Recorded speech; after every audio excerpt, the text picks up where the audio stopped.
Hindi mo alam yung Alam mo lang, sir. Hindi kasi may banda yung mga ganito. Observe, lahat ang pangyari, observe mo na hindi pwede yung padalos-dalos. May putok dyan, pumunta ka, nakita mo na yung, sample, may nakita, kaharap ko na yung nagpaputok na may hawak-hawak na baril, yung gawin mo. Yun yung mahirap na sitwasyon. Either engage ka, either mapatalo, baba mo yan. Paano kung hindi na yung baba?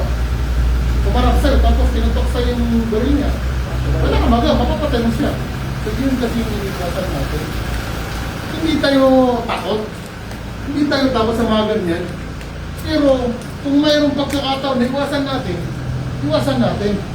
Kasi hindi tayo nilagay dito sa GPC pangira, nilagay tayo dito para mag-relax, secure yung community.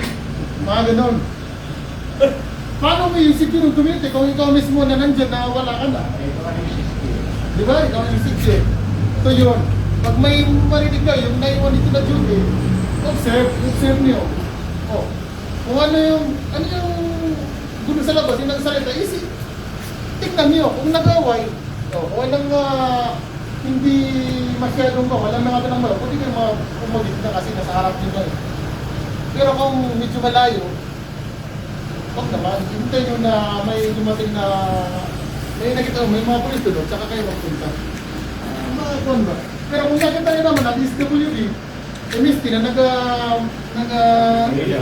nagbibigay ng idea, mayroon kami yan.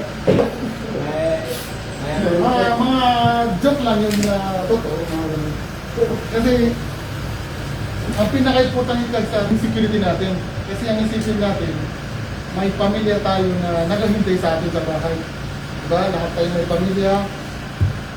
At punta natin sa duty, inaasahan ng pamilya natin na pagdating ng object natin, makauwi tayo ng mapayapa.